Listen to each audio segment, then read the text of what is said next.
All right, Mr. Lance Essihos, welcome back to the Happy Hustle Podcast, my brother. I am super stoked to have you on. Dude, I'm so excited, man. I always love connecting with you, and I love watching you just crush it online. Your energy is just so infectious, and love you, bro. It's great to be back. Love you too, man. This is awesome. I mean, you got a new book out, and I'm super pumped to talk about it. It's called Mastering Adversity. And, we're going to get into the nitty gritty of what this book is about, who's it for, and how, you actually came to writing it. But before we get into that, I want to, give a little intro to all of the happy hustlers out there, who Lance is. And, Lance, you got a lot of interesting stuff. You're a Canadian native, you're a world traveler, you're a serial entrepreneur, you're, top 1% globally ranked podcaster, you're an author, you got a lot of cool stuff going on. But most importantly, you're a happy hustler. And I love to bring on happy hustlers who are heart-centered, who are doing it for the right reasons, who actually have like service at the forefront. And I really see that in you. And I'm grateful to know you, grateful to rise together with you. And I'm curious, before we dive too deep into any of those different amazing attributes, what is something interesting about yourself, Lance, that not too many people know? Oh, I eat kiwis with the skin intact. I eat the whole thing like an apple. There you go. I'm not joking. I wash it and I eat it. Hey, I don't know, man. That has a lot of nutrients, right? Yeah, exactly. Yeah, man. There's a lot. There's been so many different layers in this life journey so far, from playing hockey to being a bartender, and it's just been such a wild ride, and being able to travel and live in different countries. Like, there's just so many different perspectives that I've been blessed with that, I think something that a gift that I've been given is the ability to be able to relate with people, and wherever they're at, I can almost like find like a commonality and be able to like connect with them. So I think that's something that a lot of people don't know. It's like I have that ability that's just come from life experience. So that's what's coming to me right now. There's probably some other stuff too, other than kiwis also. But yeah, man. Well, you are, very relatable, and you also are very qualified to talk about mastering adversity. And, for the happy hustlers who really want to dive deeper into your story, I recommend going back and checking out the episode I did with Lance. We'll also link it up in the show notes.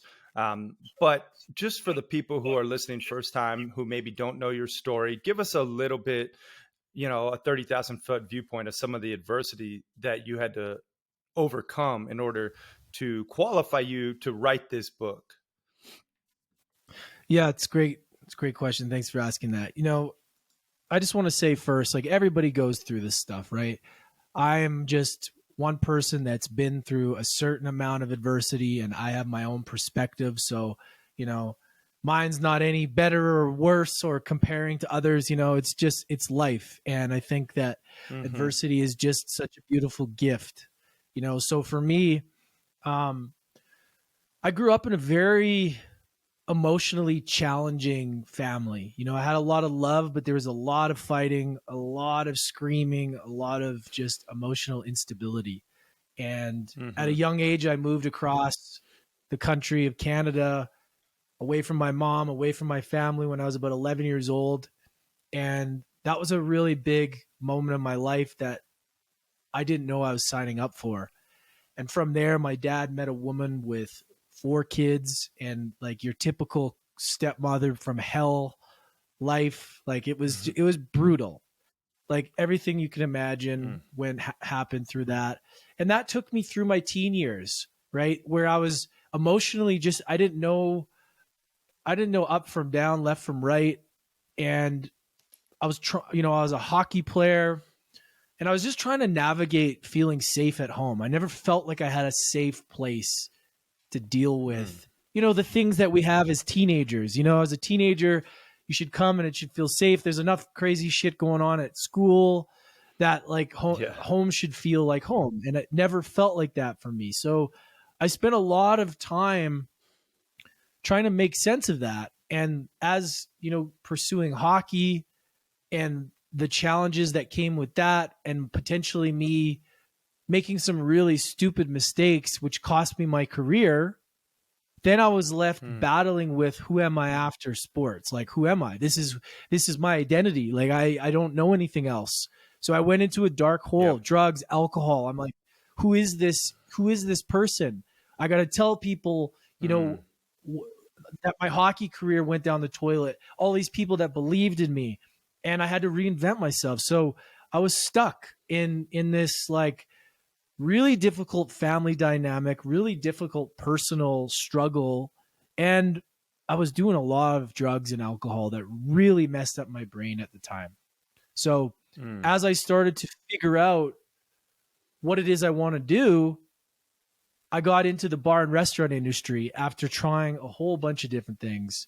And that industry was probably one of the most important decisions that I ever made, but it was also challenging. I talk about it in the book. I go into some crazy stories that could have potentially killed me, right?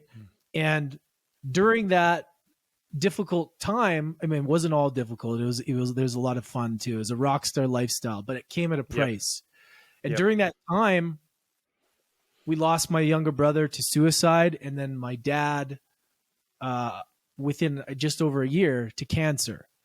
So that itself was something that I had to overcome. And I had to overcome my addictions to alcohol and partying, overcoming loss, overcoming who I actually am at the core. Like I never felt like I was doing something of meaning and purpose. And you speak about heart-centered, purposeful work. I like working in the bar industry. It was great, but it never felt like it was lighting my soul on fire, right? So I was really trying to figure out, like, how do I actually how do I create a purposeful life? So, those are just a few things, that have happened that have allowed me to really kind of unpack and just really get a better understanding of what adversity is itself and what happens when it hits, and then how do we move through it? How do certain people move through it and certain people don't? And I guess from all the life experience, the different things that, failing in entrepreneurship many times over, failing in a lot of different areas has allowed me to be able to almost have like a test ride and to be able to see adversity in these different perspectives. So then I thought, well, this is, so then I got into the podcast, University of Adversity, which eventually led me into the book, because after interviewing, 400 plus amazing, inspirational human beings, I started to learn what that factor was. And it started to fascinate me about how some people make it through and some don't. So then I decided to write the book. And yeah, man, that's a little bit of the journey. Yeah. Wow. Powerful journey, man. And, I think you're right. A lot of people don't make it through the adversity. And a lot of people, like even just the service industry, there's a lot of lifers who don't make it out of the service industry. I was in the service industry. I was also bartending. I was also, partying, doing all the things. Like I know that lifestyle, and there's something to be said about coming out the other side. I always talk about, like, one of my favorite days was the day that I never had to, like, I knew that today was the final day I'll ever have to hold a tray or serve a drink or shake my little ass on top of the bar, which I've done. I was like, this is the last day I'll ever be in the service industry. I'd rather do anything else because I know this is not serving me and my ultimate purpose. And no offense to anyone in the service industry, because there's a lot of great people. There's a lot of great that comes from it. I think everyone should work in the service industry at some point in their life, because you learn emotional intelligence, how to read people. You learn, just so much about supply and demand and the economics of business. There's a lot that you can learn from it. But at the end of the day, it is, a dark hole oftentimes. And I think in order to really find your purpose and to become the best version of yourself, you have to build your dream, or a dream that is really aligned.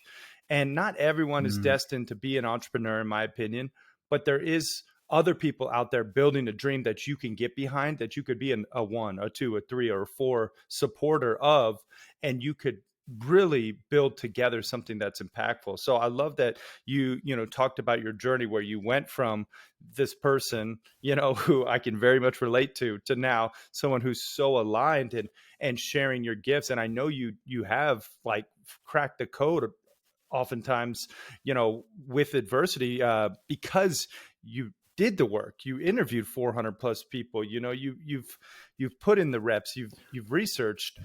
Give us some of the overcoming and mastering adversity bullet points. Like, I know you have the adversity archetypes. Maybe we could start there, where we could just Mm. kind of explore these adversity archetypes, and then kind of go from there. Yeah, absolutely. I mean, adversity itself is just a word. It all comes down to perspective, right? Like, it's Yeah. I've really sat and I've thought about it. I'm like, what is it? Like, what is it? Yeah. There's so many different words for it. Yeah. And some people see it as a dance. Some people see it as an opportunity. Some people see it as a roadblock. And Mm-hmm. I have just, through my own journey and learning from amazing people, I have come to the conclusion that awareness is the first step and the most important aspect. And just understanding, okay, first of all, like, what is this? And then understanding our stories and what we tell ourselves and how our emotional response to when something happens, right? And that is the moment that I have realized that I really wanted to pay attention to, is that from the second that a challenging situation hits, what happens, right? Mm. And there's these people that are like, they're just like they're just so optimistic. And they're like, oh, no big deal. And I've been fascinated how people are able to do that and some aren't.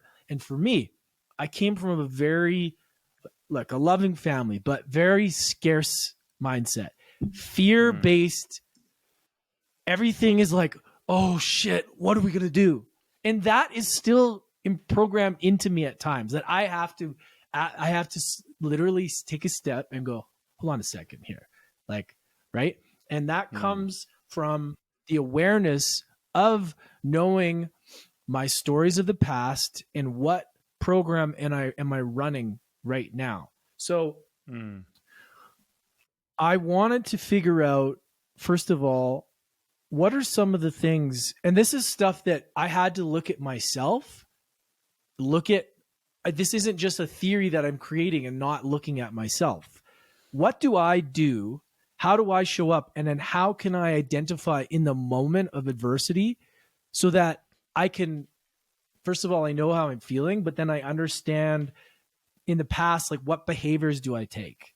Like, what happens? Do I distract myself? Do I try and fix myself? Do I turn into a victim? Or so I'll break down the archetypes. So the first one is the fixer. Okay. So this is, the first one is the fixer. Now, it's not necessarily good or bad. Like, none of these are good or bad. They're just tools for awareness. Yep. The fixer is somebody that, and I'm pretty sure most people have been here, that doesn't trust that they have the answer they need now. They're constantly seeking the next book, the next seminar, the next plant medicine journey. They're not integrating the thing. And they're looking for the validation from somebody else to give them essentially permission to just be themselves. And Mm. I know that I have fallen into that where I'm like, wait a minute, why don't you just, why you have the answers already. Like you've done the work. And I'm not saying that reading consistently and growing, it's the most important thing we can do, but there's a time where we have to take the moment and be like, hey, I might have the answer here. Like Yeah. I might know what I need to know. The Yep. next person or the influencer in social media doesn't necessarily have it figured out either. You may No. think that you need to, right? And Yeah. that's the thing. So that's the fixer. And that is something that for me is the way to really counteract that is to tap into your intuition. And I'm a big believer in intuition. It's been something that has completely guided me through life. And I go into this a lot. And I think it's one of the most, undervalued and probably one of the most misunderstood. I don't know if you call it a concept or what, but I don't think people value that innate wisdom that we have enough. Right. Like, Yeah. I feel like Well, we have let me more just answers within. Yeah. Yeah. Take it. Oh, Yeah. no, I'd you're love to you're hear so your thought. right. Well, no, I just want to hop in just for a sec because and after each archetype, I'd like to just explore a little further with you because I think this fixer one, this one you get stuck in, especially as entrepreneurs, especially as happy hustlers. And I just really want to like stop for a moment before we get to the other three archetypes and just like bring to the happy hustlers awareness, everyone out there right now, like you have the answer inside of you. Like intuitively, if you're in a job right now that you dislike, you need to change it. Like no amount of promotion or you know praise is going to get you that fulfillment you're seeking, just as an example. And I think there's a lot of people in the self-improvement space that constantly sell the next educational tool or tactic or tip.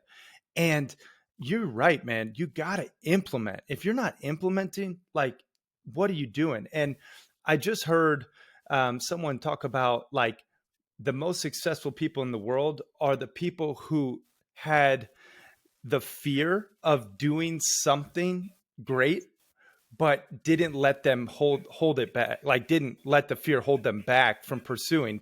Their fear threshold was less than those that are stuck in a job. Like, again, for example, someone who's in Mm. a corporate job, the fear of leaving to this unknown abyss of entrepreneurship, that fear is oftentimes so great that it holds them there.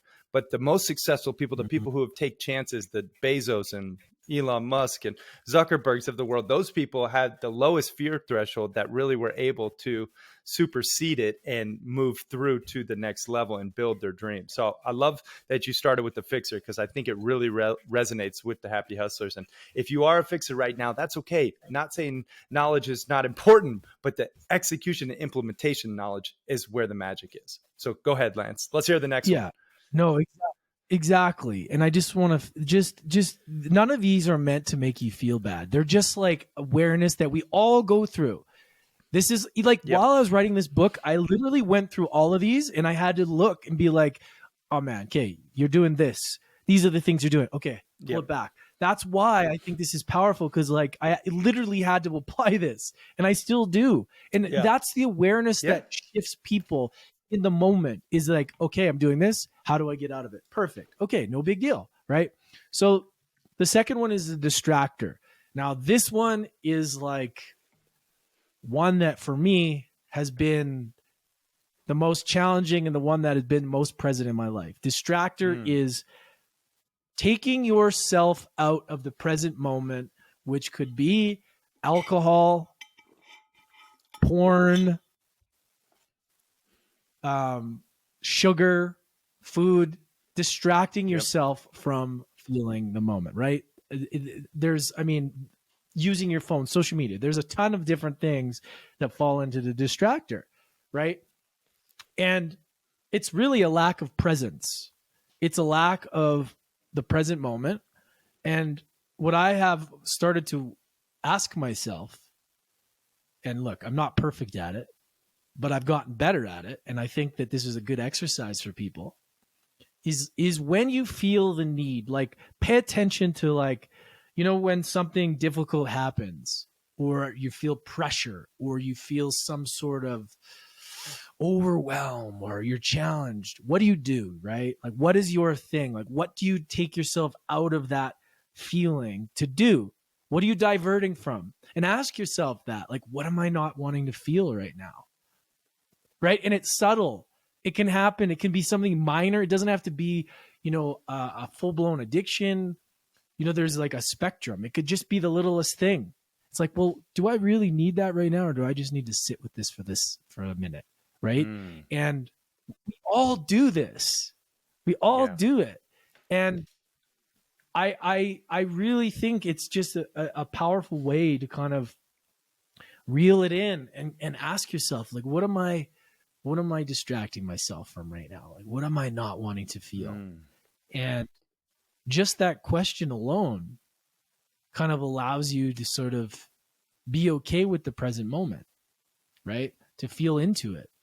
And I mm, think, yep. I know most healing comes from feeling it, sitting with it, and any of that pain that you got to feel transmutes into love eventually. Now, obviously, there's different levels of distractor, right? But I think it's probably the most common archetype that we all fall into in our society, right? And people make a lot of money off us being distracted from the present moment. So I'll leave that Mm, there to see what you yeah. have to say about it. No, again, I mean, I think you really nailed it with these different archetypes. Um, this specific one, this distractor, I know resonates with just about everyone because we've all been there. You are, desiring an outcome or a goal, but oftentimes we get sidetracked with the present moment of social media or the next dopamine dump, or like you said, sugar, porn, alcohol, drugs. It's just a way to distract yourself from what you truly want and desire. And I think it all comes down to discipline. Like, I really believe, I know Jocko Willink says it, but I say it every single day.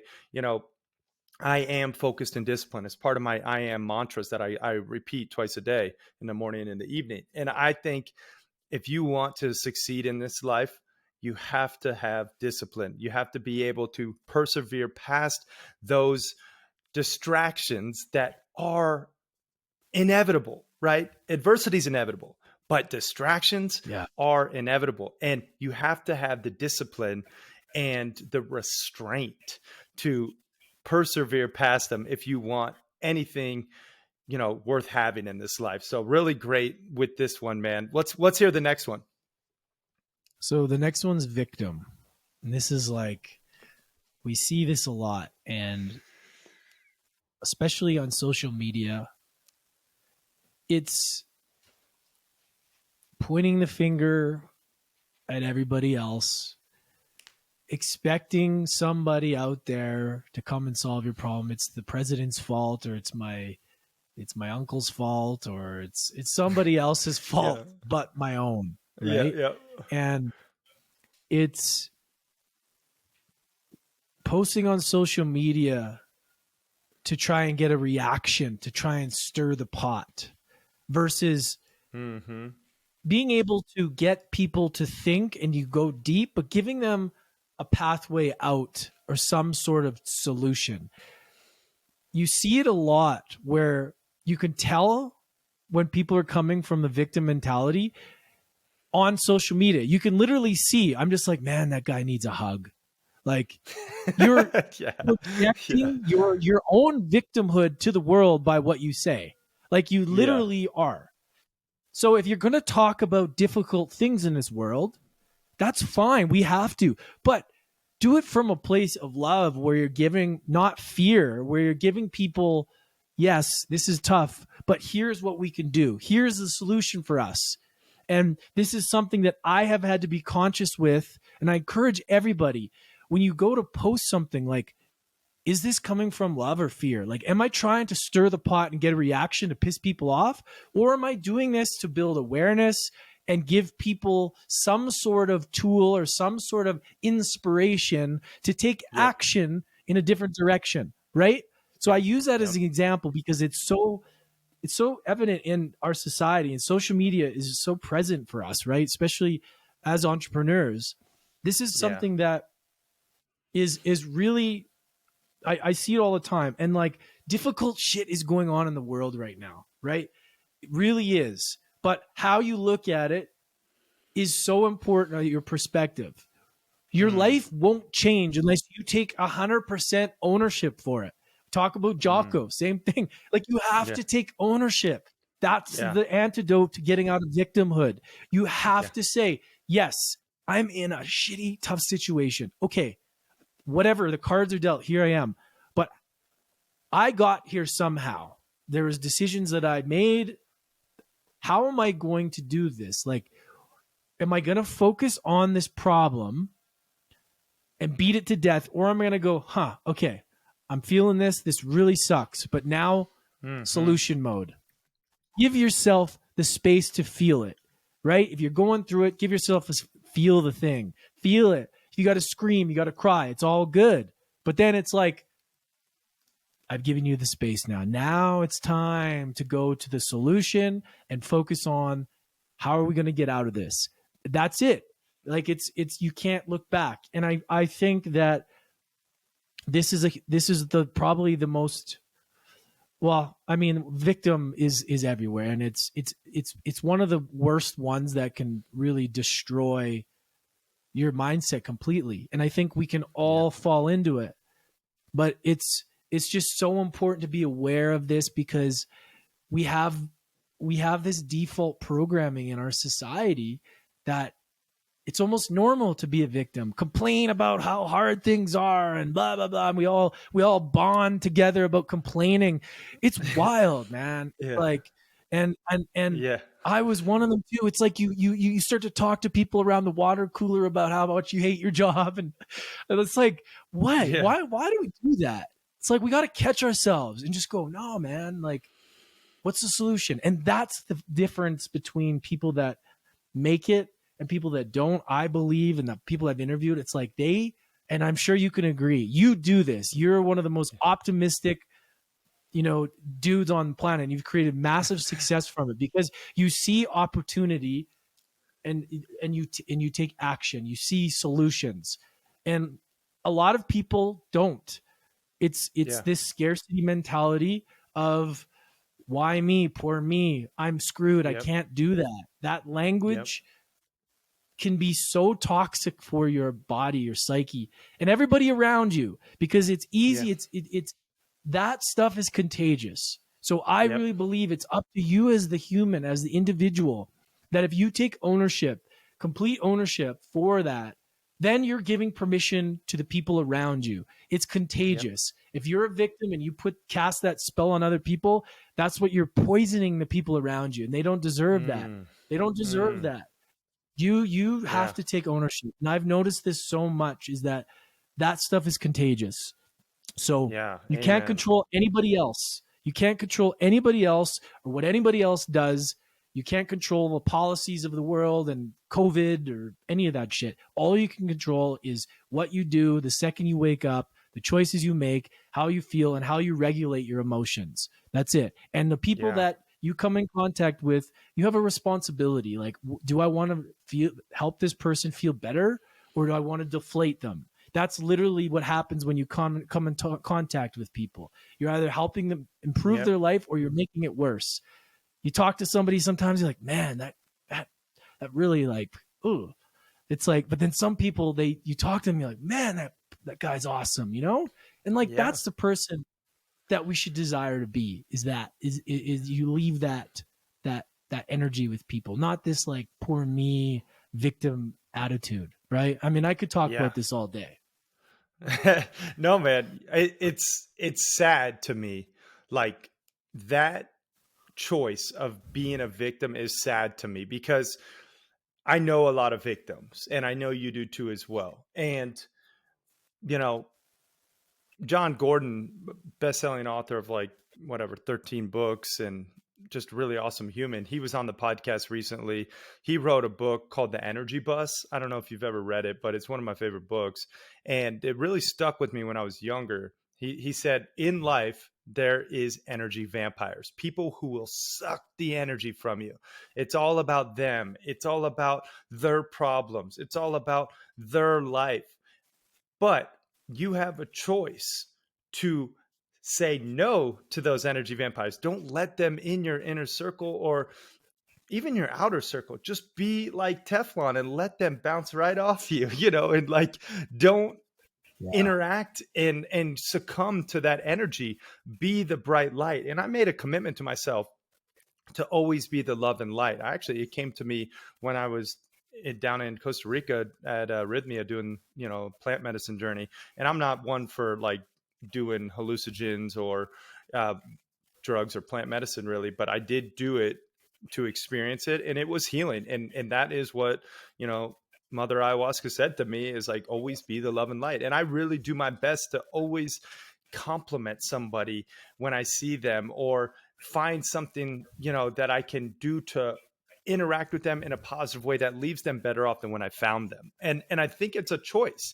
And there's a Yeah. lot of people right now choosing to be a victim, choosing to, just read their story rather than write it. And I think right now, and I use this example, but like if you look at your life right now and you look at even your bank account, for example, because your bank account is essentially a quantification of the energy that you put out in the world. It's either you're delivering value, therefore it gets, orchestrated into a currency, i.e., fiat currency, money into your bank account, which is a very great representation of how you show up in the world. If you look at your bank account right now and you're not super stoked, you're not like, damn, this is, I'm at least trending the right way and I'm happy about it. You have to take accountability for your decisions 90 days ago, 60 Mhm. days ago, 30 days ago, yesterday, because that bank account reflects your decisions. It's a consequence of your actions and your energy. And you have to take Mhm. accountability. I love that word accountability. And I believe, and you said it, we just say it a little different. I believe you can only control two things in this world, truly. You can control your attitude and you can control your effort. You Mhm. control those two things. Like um, someone hits you at a red light, and I was just recently mentioning this on a podcast. It's like you don't control if someone like runs into you in traffic, like and smashes your car and spills your coffee on you, or worse, hurts your body. But you can control how you react and respond to that interaction. You can respond with logic or you can react with emotion. But either way, you have to take accountability for that reality. And accountability will set you free, my friends. If you want to become a happy hustler, if you want to master adversity, you have to take accountability. So that was phenomenal, Lance. I love it, man. Let's keep on going. Hit us with the last one. Yeah, hopefully you can't hear too much. There's somebody vacuuming outside, so hopefully that's all right. Can you We hear don't that? hear it. You're good. Okay, I know perfect. you're in All right. Colombia living it up. Yeah, yeah. In Colombia, it's craziness, right? You never know what's gonna happen. Yeah. So the book is called Mastering Adversity: Unlock the Warrior Within and Turn Your Biggest Struggles into Your Greatest Gifts. Right. So that's understanding that your all the things that you've been through and all the things you're going to go through are going to be your biggest gifts, are going to be the things that help you grow and help you when you look back and talk about your life. You're going to talk about the things that, yeah, you achieved, but people are going to ask, yeah, but how did you get there? Right. And that's why these things are so important, to understand that your mess is your message, right? I didn't make that up. I heard that somewhere. Hmm. But anyway, so the final archetype Yeah. is the I think my buddy warrior. Nicholas Barely said that actually. Yeah, I've heard it. It's Yeah. it's great. It's true though. You like your Yeah, the it is. stuff you think is going like that is what people need. That is the medicine that you True. speak to others that can relate. Because if people can't resonate and relate with you, then they're not going to care and they're not going to want to change their life. That's why it's so Mm. important to share your truth, to be as real as you can, so that that person that needs the way you say it, how you say it, is going to be like, wow, okay, now I can make a different choice and change my life in a different direction. But if you hold back, if you don't, you're robbing somebody of your gifts. So, anyways, the final archetype is the warrior. Now, this archetype is something that fascinates me. And Mm. the warrior is a very misunderstood archetype. I've obviously there's a lot of shadow warrior that we see in movies. It's all about the warrior killing in battle and all that, and that's one aspect of Mm. it. But there's more to the warrior than that. And I believe that we all have a warrior within us. I really believe that we don't realize how powerful we are. My goal is to help people realize how powerful they are, to reach their fullest potential, to get the stories that limit them out of the way so that you can remember. It's unlearning to remember. That's literally what it is. Unlearning to remember how powerful you are so that you can remember your truest potential and tap into that. And while you do that, you're able to inspire others to do the same. The warrior is something that I really believe that if you're alive today, your family, like people had to survive so many different things for you to be here today. Think about that. Think about Mm. all the things that have Yeah. gone on in the world for you to be alive right now. And you're going to sit there and not step into that real warrior energy. Like, we all have it. It doesn't matter what gender you are, man, female, whatever you want to call it. It doesn't matter. We have this within us. And I really believe that it is the ultimate goal or ultimate archetype to want to achieve in our lives. It's not about being perfect, but it's about creating the awareness around it. It's about the balance of, there's people talk about masculine and feminine. It's a balance of the doing, right, which is the masculine, and the balance of the being, which is the feminine. Mm. It's Yep. yes, when you need to attack and you need to defend what's yours and you need to stand up for what's right, you know how to do it and you will do it with full confidence, and you are able to do that without fear.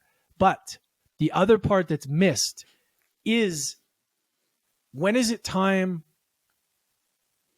when is it time to be present? When is it time to listen? When is it time to have compassion? When is it time to have empathy? When is it time to learn and slow down and tap into your intuition and ask yourself, is this really true to me, or am I living someone else's story? Like, this is the warrior. Mm. This is like the true heart-centered warrior.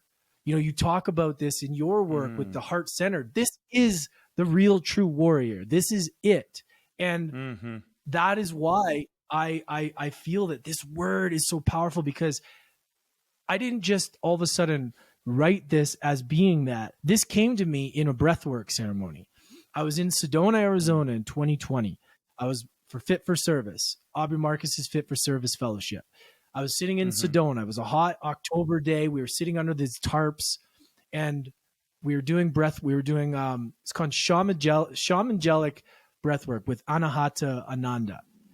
And I remember going into this ceremony, this breathwork ceremony, I was scared because normally breathwork brings me to tears. I'm like sad and I'm like, man, like, I don't know. And I went into this, and dude, I tell you, I experienced something that I pulled out of me that was like generations of this warrior, that I get chills talking about it. It was like it was literally Mm. unleashing this warrior that was in me from lifetimes ago, where I was like, Mm. whoa. And I remember Kyle Kingsbury, he said, it was nuts, dude. It was like he was on he Love was like, Kyle. He's release the that man. fucking warrior. He said that. Yeah, he said that. You know, pardon the swearing, but that's what he released, that You're fucking good. warrior. And it was like, and I screamed, I yelled, but it wasn't like a sad. And I was laughing, and I was like, it was like a freedom that I'd never felt before, dude. And I was Mm, like, warrior. I was like, wow, what is this word? What is this?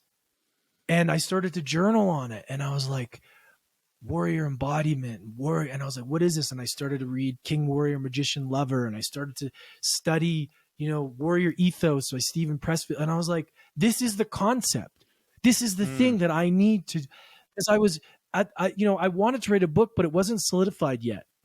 mm. So you know, while I came up with the concept of mastering adversity, I didn't expect to talk about the archetypes in the warrior. I didn't know what I was doing. I just started writing, and all of a sudden I was like, "Oh shit, the warrior. This is it. This is what this is going to be the archetype that we as humans can relate to and shoot for."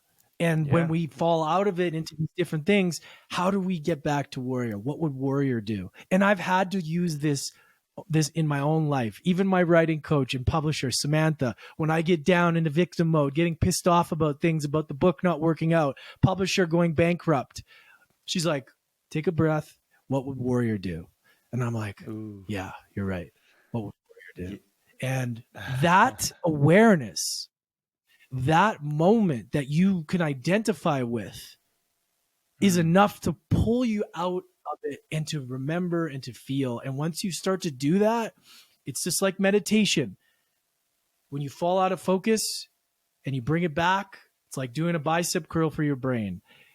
yeah. The being able to fall out of it, which we all do. We all have things going on, you know, but it's the ability to be able to bring it back and to identify where Mm, you're showing up and what you do to come out of it. So the warrior is something that I'm very passionate about, and I really, my goal and hopes was for people to really see that word differently and to really relate to it in their life, because things may get challenging in the world that we live in.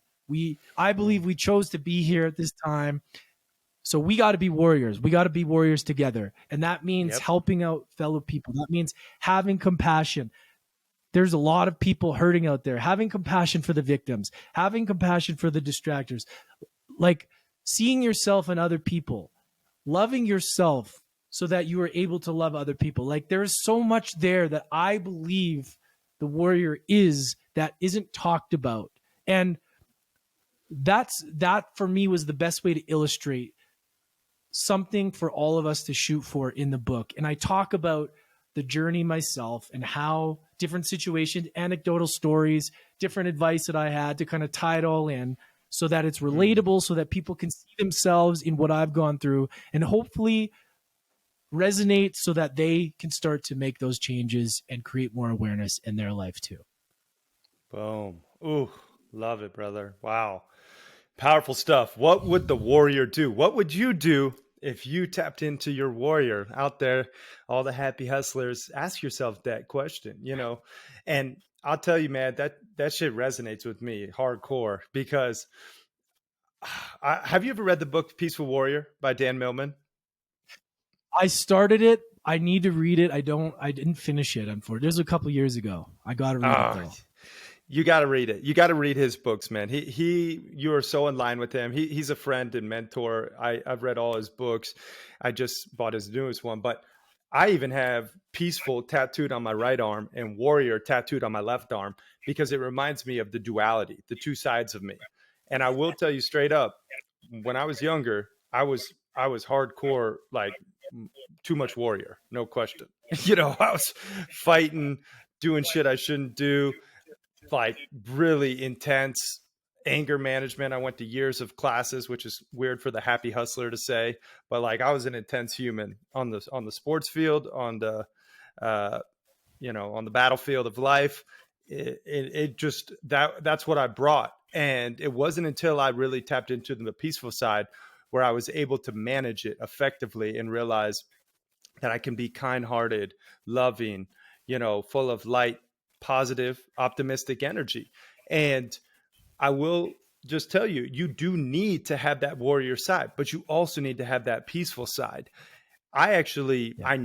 I have an alter ego. I have a couple different alter egos, but one is Zor. And Zor is my godly husband, godly human, and he is a fucking warrior, and he brings it. And whenever I'm feeling like a little bitch, Zor comes out. I said, let's go, Zor. Like when I was just elk hunting in the backcountry, and dude, elk hunting takes mental toughness to another level where you're like, you just one more ridge, keep pushing. We didn't find them. There's all sorts of grizzly bears and moose and all this stuff. You got a warrior up out there. And I do say, like warrior, I think you're right. It does get a bad rap. You know what I mean? Like, a lot of people hear the term, like, even there's a lot of people who sell that warrior mentality now. Like, I know a couple people, like even Garrett White, for instance, with Yeah. the Wake Up Yeah. Warrior series, like that's needed. I do agree. A lot of people are too soft now, but there's also Yeah. that balance, like you said, the masculine and the feminine energy, the masculine of doing and the feminine of being. But right now, just ask yourself, do a little barometer check, like have some self-awareness. Where are you? Are you too much warrior? Are you not enough warrior? Do you need to tap in deeper? Because if you want to master adversity, if you want to create the best life for yourself, you have to have that warrior, characteristics inside of you, and you need to be able to leverage them and bring them out, especially in the times of adversity, right? And I think, Mhm. you know, you want to be a protector, obviously, of your family, your friends, and there's that physical warrior side, but more often Yeah. you'll leverage and utilize the mental warrior, right? I mean, Yeah. this is some great stuff here, and I definitely, I know everyone's going to be out there like, all right, I need to read this damn book because this thing is chock full of greatness. Where can people go, Lance, to actually get it? Yeah. I mean, it's available on Amazon. So actually come to my Instagram. It's available there. Okay. Follow me on Instagram. It's there. Or, the link to Amazon, just chuck it in the show notes for the peeps. It's all available on Yep. Amazon, Yep. hardcover, paperback, and the ebook too. But You got we an haven't audio done book? the Audible. Not yet. Not yet. That's next. Uh, That's next. But okay. yeah. Yeah. Yeah. And Are you going to narrate it? yeah, man, I'm excited for it. Yeah. Good. I was going to say, I please. heard it's one of the You got a hardest great things. voice. I heard it. Thanks, man. It comes from interviewing so many people, right? You're the same. It's like, but I heard it's a Yeah. challenge. I heard it's like a real Nah, you're yeah. fine. I Have knocked you mine done it? out in like, Have you? yeah, I got an audiobook. Oh, you did an audiobook. Oh, nice. I didn't know Yeah, the you did Happy an Hustle audio is as on well. audio.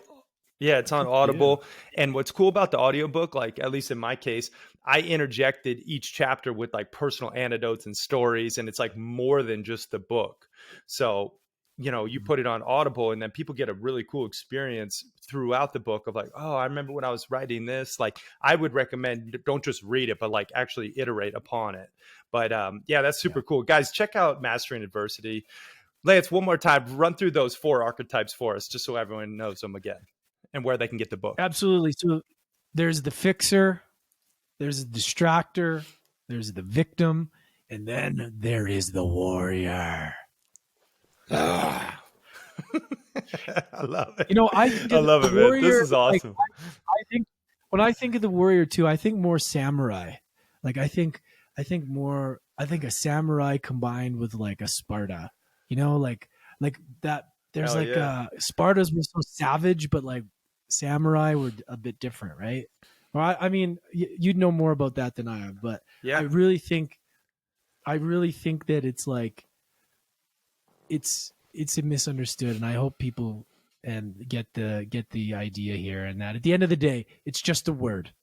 The whole point of this book, adversity is just a word. All these things are a word, but how do you show up in that moment, and what's going to help you create more awareness so that you can react differently for a better outcome? Essentially, at the end of the day, Mm, right? yeah. Amen to all that, man. I love it. And, you know, just to tie a bow on it, like adversity is going to strike. Like this is a constant. This is inevitable. Like I just heard Colin O'Brady, who has like 10 world records. He's a mountaineer, and apparently he's coming to this mastermind I'm going to in Denver tomorrow, or in Boulder. We're going to do like a long, 20-mile hike. He's going to be there, I think. Um, but he said something recently with Ed Milet on the show there, and he said pain is mandatory, but suffering is optional. Right? Like you're going to encounter pain. Like that's just going to happen in life. But you choose if you're going to suffer from it, right? You can warrior through it. Yeah. You can choose to be grateful and find like joy within the everyday journey. That's what I'm about. It's putting happy in my everyday hustle. Like there's going to be some shitty parts of your work. There's going to be some shitty parts of your business and of your personal life and, other aspects, but you can choose the lens in which you view it. And I think that's what Lance is talking about here is how do you show up in that moment, right? How do you actually show up for the people you care about, for your clients, the people you want to serve, the world at large? How are you showing up? So this is awesome, Lance, man. I love it. I do want to ask you a couple Thank you, traditional brother. happy hustle hack questions. I know I asked them to you the first time, but I'm curious if you have anything that's changed. And first, I'd like to talk about health. I know health is a priority for you. Do you have a happy hustle hack, like a tip, a tool, a tactic, something in the health department that you do that maybe is a little unique that you can share with the happy hustlers out there? Well, I finished 75 hard, which was like a big deal for setting foundation for me. I Nice. lost a bunch of Yeah. weight. I leaned out and that Heck yeah. itself. So now for me, I don't do anything really that different, but let me think.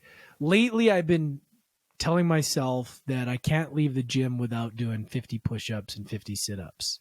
And it's kind of like my There way you out go. of the gym. I try and play around with different things. I've been really adamant about keeping up because when you do something like 75 hard, it completely changes your life. And I was lacking discipline. So when I started that, I want to keep these habits going. So I just try and go as hard as I can, as short as I can, and just get the best workout out of it. This is nothing like different than most, but for Yeah. me, it's No, the you're good. consistency. Yeah. It's the Yeah. That's consistency daily, and it's the diet has been huge. I've really been strict with not eating the things that I know isn't serving my body. I've been so strict mm, even traveling because I know when I look at pictures from a year ago when I was eating pizza and I was yeah. eating pasta and I was drinking beer. Not to say that's wrong, but I Yeah. have to know what are the things that make me out of shape.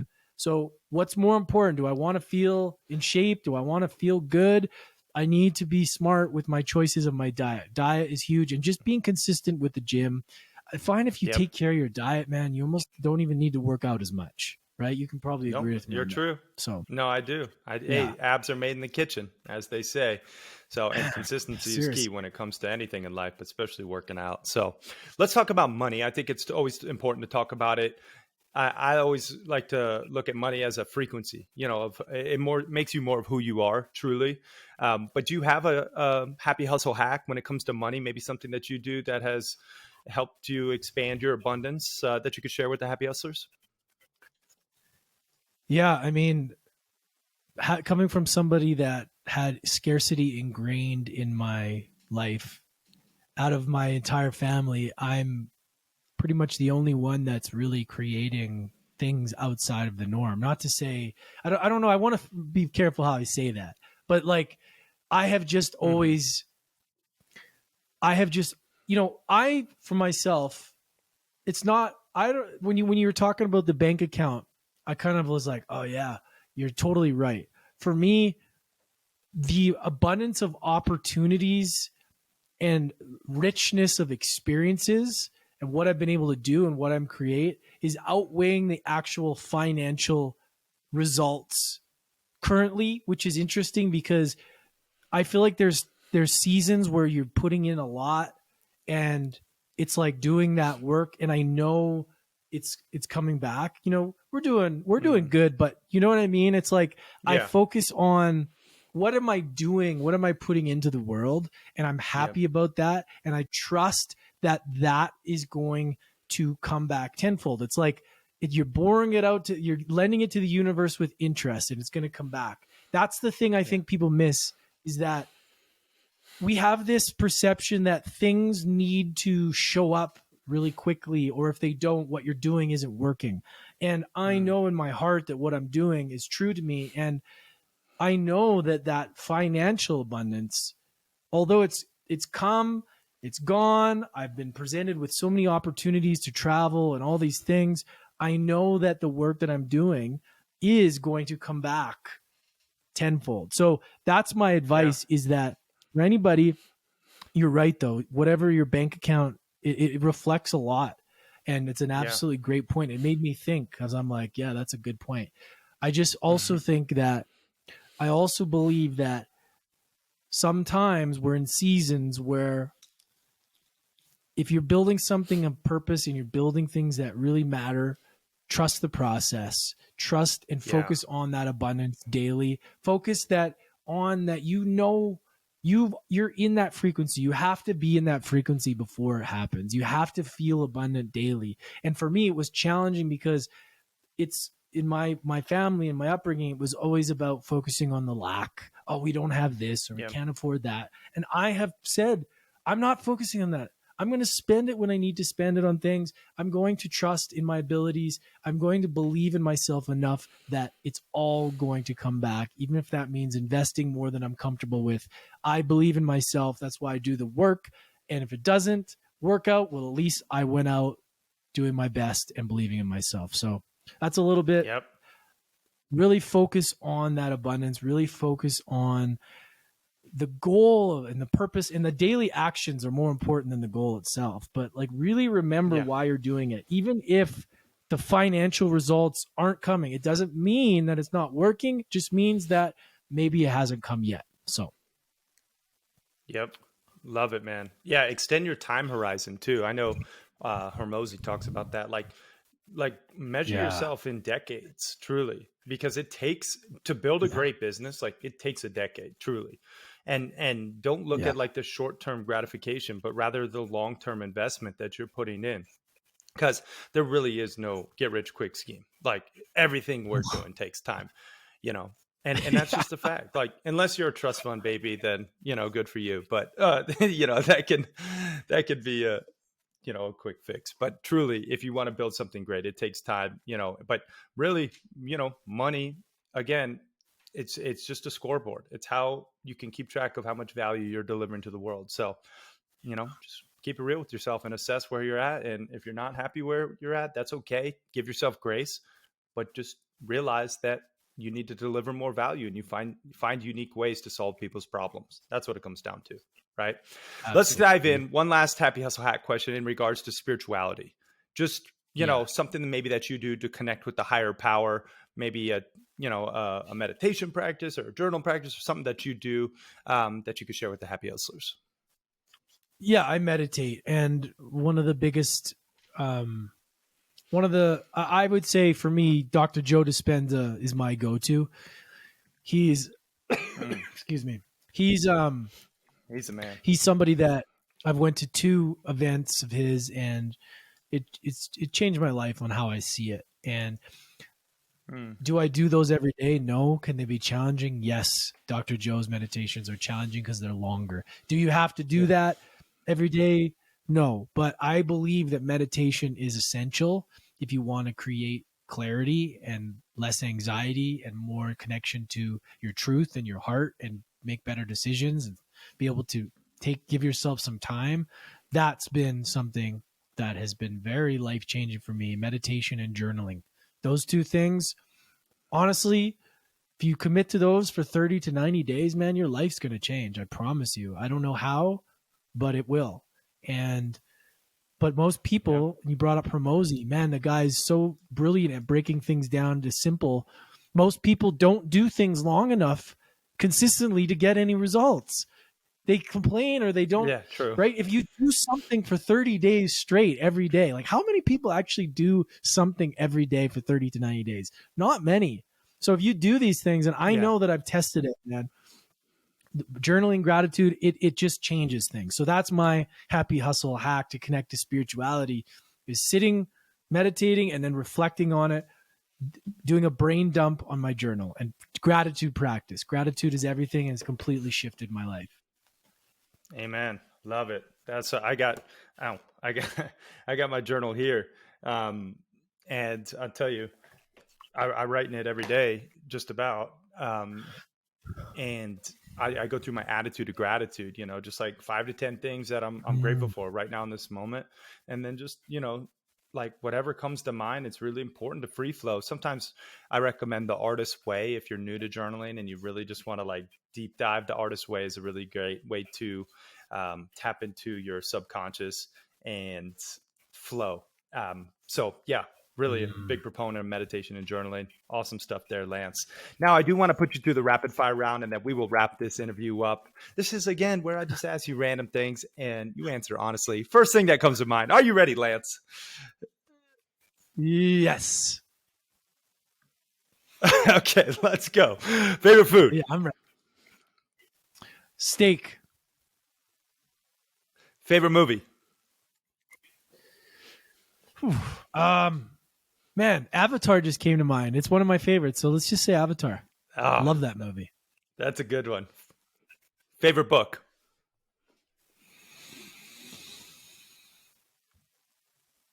Oh, that's tough.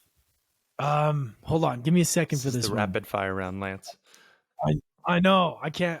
Man. The Power of Now was the first book that changed my life. Let's just say that. Power of Now. Yeah, that's a good one. That's a good one.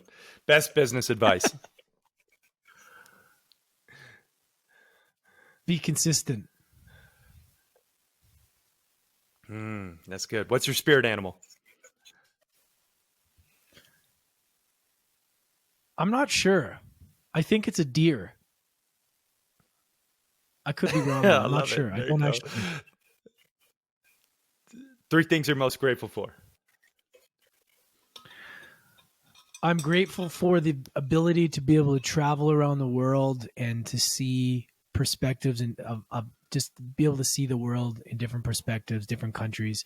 I'm grateful for my health, that I'm able to have a tool and a vehicle to be able to navigate this life, feeling strong, healthy, and resilient. And I'm grateful for my entire journey, everybody that's come into my life, including yourself, and every single good and bad thing that has led me to now to who I am. And I'm just grateful to be alive and to be living this human experience. Love it, man. And if you had one billboard for the world to see with your last piece of content on it, what does that billboard read?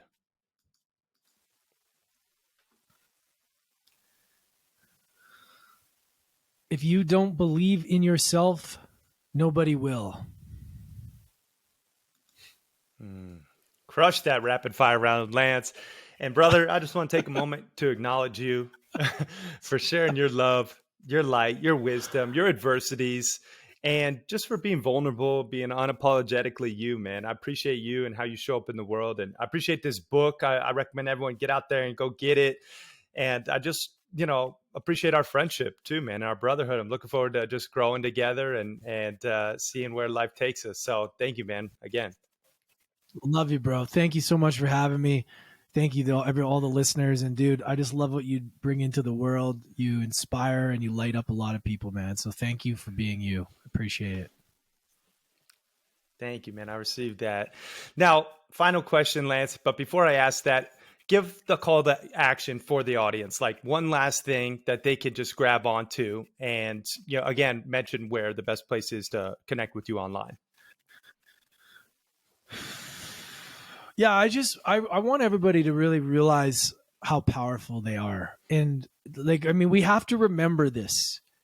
It's important to unlearn to remember. That is like something that I really believe, that if you're listening to this, you're a powerful, powerful creature don't forget it. And if you need to unlearn a bunch of bullshit to remember, then it's your duty in life to do that. And I want to help you, provide you with a tool, a resource to give to you in this world of challenging times. We're in chaotic times, and the book Mastering Adversity could be a very useful tool and something that can help you create more awareness in your own life and help others around you create more awareness, so that when adversity hits, you are ready.